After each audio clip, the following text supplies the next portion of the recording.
సొంత కన్న తల్లి కంటే మీ దగ్గరే ఎక్కువ.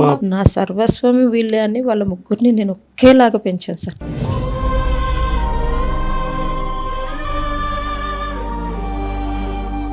నా పాప తిరిగి రాని లోకాలకు వెళ్ళిపోయింది. నేను కళ్ళు చూసుకుంటే ఆ పాపనే గుర్తొస్తుంది. ఇలా బస్సు ప్రమాదం చోటు చేసుకుందో ప్రస్తుతం అఖిలారెడ్డికి సంబంధించి ప్రస్తుతం వాళ్ళ కుటుంబ సభ్యుల దగ్గర మనం అయితే ఉన్నాం. మాట్లాడడం సమయం కాదో నాకు తెలియదు. ప్రస్తుతం వాళ్ళ ఇంట్లో వాళ్ళతో అయితే మనం ఉన్నాం. ఒకసారి సొంత అమ్మ పిన్ని అయినా సొంత తల్లిలాగా చూసుకునే తల్లి ఈవిడ. ఒకసారి తల్లితో మాట్లాడదాం. ఏంటి ఏమైంది అసలు, పాప ఎప్పుడు చివరిగా మాట్లాడింది, ఏంటి చివరి క్షణాలని కూడా ఒకసారి తల్లితో మాట్లాడే ప్రయత్నం చేద్దాం. అమ్మ చెప్పండి, చివరిగా మీకు అఖిలారెడ్డి ఎన్ని గంటలకు బయలుదేరింది పొద్దున బస్సు? సార్ 4:45 అయ్యిండే. కొంచెం దూరం వెళ్ళాక ఆటోలు ఉంటాయి, అక్కడికి వెళ్ళాము. అక్కడికి వెళ్ళి ఆటో ఎక్కించా, అంటే లగేజ్ ఎక్కువ ఉండే. బస్సు దగ్గరికి వెళ్ళలేను సార్, ఆటో దగ్గరికి వెళ్ళాను. పో మమ్మీ నేను పోతా అంటే, లేదు మా ఆటో ఎక్కించి వెళ్తాను అన్న. వెళ్ళాక బస్సు దొరికింది పైకి దొరికితే 8 వరకు అక్కడ అప్ప జంక్షన్లో దిగిపోతుంది. అక్కడ నుంచి గచ్చిబౌలి వెళ్తుండే. 8 వరకు అమ్మ నేను బస్సు వచ్చింది, ఎక్కినా దిగినాక చేస్తా అంది. ఇక అంతే సార్. నాకు మా అక్క కూతురు వేరే బస్సులో వెళ్తే ఈ ఇన్సిడెంట్స్ గురించి తెలిస్తే అఖిల అదే బస్సు పోయిందేమో నాకు అట్టే అనిపిస్తుంది, ఒకసారి ఫోన్ చేయి, నా దగ్గర నంబర్ లేదు అంది. ఇంకా చేస్తూనే ఉంటే కూడా ఎత్తట్లేదు. నిద్రపోతుందేమో చూసుకొని చేస్తుందని అనుకున్నా సార్. అప్పటికే ఆ పాప అంత జరిగిపోయింది. 7 o'clock వరకు అంత అయిపోయింది. ఎన్ని గంటలకు మీకు తెలిసిందంటే ఇట్లా సంఘటన జరిగిందని? 7 o'clock సార్. 7 o'clock కానీ మా పాప అందులో ఉందా లేదా అనేది కన్ఫర్మేషన్ లేదు మా దగ్గర. ఇంకా అందరూ ఒకరు తెలుసుకుంటుంటే మాకు 10 అట్లా అయింది. ఆమె ఫోటో వచ్చింది. అప్పుడు ఫైనల్ డేస్ అంటే నేను ఒక 50 times చేసి ఉంటాను సార్. ఒక పోలీసో ఎవరు ఎత్తారు, మీరు హాస్పిటల్కి వచ్చేయండి అమ్మా, మీ వాళ్ళు అక్కడనే ఉన్నారు, మేము అంతకన్నా ఏం చెప్పలేము, మేము చాలా బిజీ ఉన్నాం, మీరు హాస్పిటల్కి వచ్చేయండి ముందు అని చెప్పారు సార్. అంతే. ఇంకా మేము బయలుదేరిపోయినాం. అందులోనే ఫొటోస్ వచ్చినాయి. ఇంకా అప్పటికే మా పాప వెళ్ళిపోయింది. మా అక్క వాళ్ళ కూతురు, మా అక్క హైదరాబాద్ వెళ్తుండ్రి, వాళ్ళు దారిలో ఉంటే కొంచెం ఫాస్ట్గా వెళ్ళి చూడండి, అఖిల ఏమన్నా మనకు ఛాయిస్ ఉన్నాయేమో చూసుకుందాము, హాస్పిటల్కి చేర్పిద్దాము అని అడిగినాను. ఆమె వెళ్ళి చూసేసరికి అప్పటికే పాప అయిపోయింది. అంటే ఇక్కడ మీతో ఈ సొంత కన్న తల్లి కంటే మీ దగ్గరే ఎక్కువ పెంచింది. నాకు పిల్లలు అంటే చాలా ఇష్టం సార్. వాళ్ళ డెలివరీల నుంచి వెళ్ళి పుట్టి పెరిగింది బాబు. నేను మా ఆయన ఇండియన్ నేవీలో చేసేవాడు.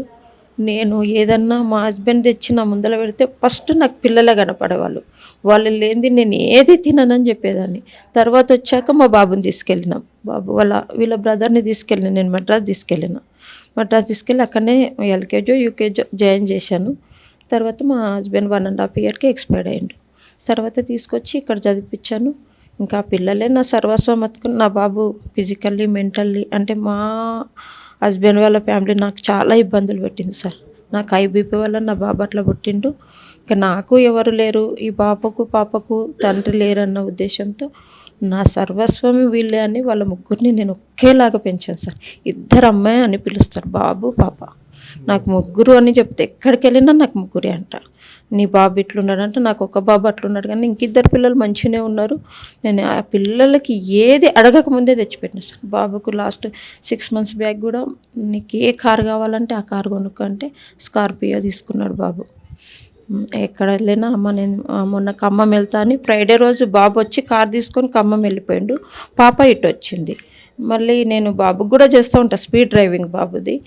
అంటే వాడికి ఎన్నిసార్లు చేస్తావే, వాడు వస్తాడు ఎందుకు కంగారు పడతావు అంటే కూడా నేను చేస్తూనే ఉన్నా. బాబు కూడా నాకు టోల్ గేట్ల దగ్గర మెసేజ్లు వస్తూ ఉంటాయి, నా పేరు మీద ఉంది కారు. వాడు టెన్షన్ సార్, వాడంటే హై స్పీడ్లో ఉంటాడు బాబు. మేముంటే భయపడం, వాడితో పాటు మేము ఉంటాం కాబట్టి భయపడం. మేము లేకుంటే నిమిషాలు గంటల్లో చేస్తూనే ఉంటాను నేను ఫోన్ వాళ్ళ మమ్మీ నేను. ఇంకా బాబు నైట్ వచ్చేసి నాకు 12:30 వరకు మెసేజ్లు వచ్చినాయి. సిటీ వచ్చేసిండు. పొద్దున్నే చేసిన బాబు కూడా, చెల్లెలు అక్కడ ఇదైందిరా ఎవరన్నా ఉన్నారేమో వెళ్ళి చూడమని అంటే ఎవరు లేరమ్మా నేనే వచ్చేస్తున్నాను ఫాస్ట్గా వచ్చేసిండు మా బాబు కూడా. చివరి మాట నేను బస్సు ఎక్కిన మమ్మీ అన్నదే చివరి మాట సార్. అంతకు మించి నాతోటి ఏం మాట్లాడలేదు. నిమిషం మాట్లాడుతుండే సార్. దిగాను, క్యాబ్ ఎక్కాను, కాలేజీకి వెళ్ళాను, తింటున్నాను, ఇవన్నీ చెప్పేస్తారు. పాపకు కూడా ఫోన్ కొనిచ్చింది. తల్లి కన్నా ఎక్కువ మీరే కేర్ చేస్తారని కూడా విన్నాను. చాలా డేస్ అయింది సార్. 60,000 ఇచ్చాము అక్కకు. అగ్రికల్చర్ చేస్తారు, నీకు వీలున్నప్పుడు డబ్బులు ఇచ్చి పాపకు ఫోన్ కొనిపెట్టు అని చెప్పాను. వాళ్ళు మొన్న దీపావళి ఆఫర్స్ ఉన్నాయని వెళ్ళి తీసుకొచ్చారు సార్. అంతే. నేను లాస్ట్ ఇయర్ డిసెంబర్లో ఇచ్చాను అమౌంట్. పాపకు ఫోన్ కొనిపెట్టు, దానికి ఫోన్ బాగలేదని చెప్పాను. వాళ్ళు కొంచెం అగ్రికల్చర్ అది ఇది. మా బాబుకి కూడా మొన్న 1,50,000 కట్టాం, పాపకు 7 lakhs ఇద్దరం కట్టాం సార్. మేము 12 lakhs 2 years కంటే సరే ఫైనల్ అంటుంది కదక్క, ఇద్దరం కలిసి కడదామనేసి నేను మా పాపకు కూడా చెప్తుంటే, ఆమె అగ్రికల్చర్, నాకంటే ప్రాపర్టీస్ ఉన్నాయి, నా హస్బెండ్ పెన్షన్ వస్తుంది, మమ్మీ కష్టపడి కడుతుంది. మమ్మీకి కొంచెం తక్కువ బాండింగ్ ఉండే సార్. పుట్టినప్పటి నుంచి నాతోటే ఎక్కువ. నాతోటి అంటే నాతోటి మమ్మీ మమ్మీ మమ్మీ, ఇంకొక మాట అయితే వచ్చేది కాదు.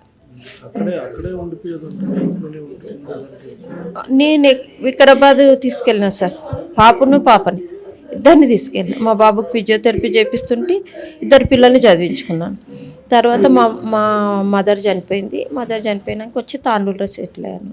తాండూరులో అయినా అక్క పాపని అన్న పాపని నా దగ్గరే ఉంచుకున్నాను. వాళ్ళు ఫర్దర్గా అమ్మాయి MBBS చేస్తుంది, ఈ పాప అగ్రికల్చర్ చేస్తాం మమ్మీ అని నాగపూర్ వెళ్ళిపోయింది. ఎప్పుడు 3 o'clock నేనే బస్ ఎక్కిచ్చేదాన్ని, మళ్ళీ నైట్లో వచ్చేది. ఎప్పుడంటే అప్పుడు వస్తుండే పోతుండే సార్. నేను రాను మమ్మీ, నాకు బోర్ అవుతుంది, నాకు జర్నీ ఇష్టం లేదని ఏ రోజు కూడా అనలేదు సార్ మా పాప. ఎప్పుడు వెళ్ళడము, ఎక్కడము, దిగడము, హాస్టల్కి వెళ్ళాను, స్కూల్కి కాలేజీకి వెళ్ళాను, తింటున్నాను, ప్రతి ఒక్కటి షేర్ చేసుకునేది. అక్కడ ఏం జరిగినా కూడా షేర్ చేసుకునేది. అఖిలా అనేవాడంట ఒకసారి, ఇట్లా మైక్ బట్టి అన్ని సౌండ్ బాక్స్లు ఉంటున్నాయి మమ్మీ, భయపడి నిలబడేదాన్ని, గట్టిగా అరుస్తుండే, నన్నే పెద్ద పిలుస్తుండే, ఇట్లుండాలి అట్లుండాలి అని చెప్పేవాళ్ళు. నాకు జాబ్ 100% మమ్మీ, నేను ఇంకా 2 years అయితే నాకు జాబ్ వచ్చేస్తుందని చెప్తున్నా సార్. ప్రతి విషయం నాతో ఎక్కువ షేర్ చేసుకుంటుండే. అంతే, ఇంకా మమ్మీ మమ్మీ అని నాతోటే ఎక్కువ, ఎవరితో ఏం లేదు. ఏది అడగాలన్నా నన్నే. మమ్మీ ఎప్పుడు వెళ్ళి ఆమె ముందే ఉంది, వాకబుల్ డిస్టెన్స్, సూపర్ మార్కెట్ ఎప్పుడు ఆమెనే తెచ్చుకుంటాం. మొన్న first time mummy supermarket దమ్మని తీసుకెళ్ళి అన్నీ తెచ్చుకుంది, అన్నీ సర్దుకుంది. బ్యాగ్ అంటే ఫుల్ అయిపోయింది, ఎంత పెద్ద బ్యాగ్ ఫుల్ అయిపోయింది.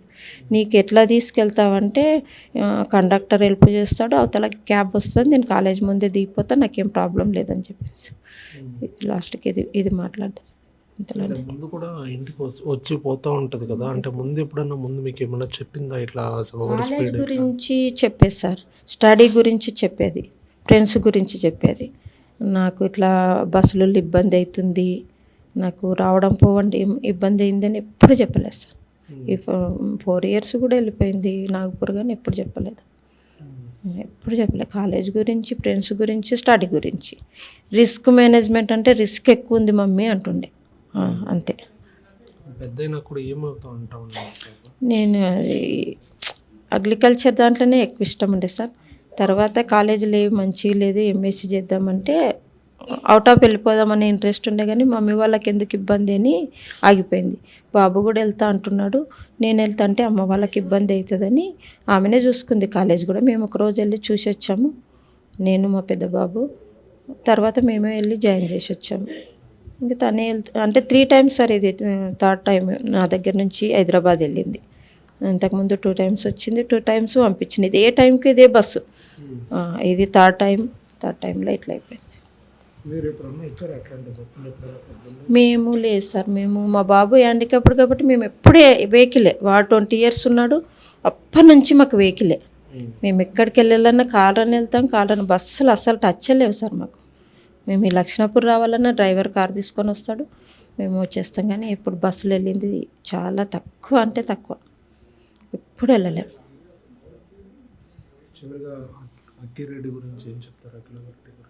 ఇది చాలా బ్యాడ్ ఇన్సిడెంట్స్ సార్. మాకు తీరని లోటు, తీరని శోకం మా పాప మిగిలిచ్చిపోయింది మాకు.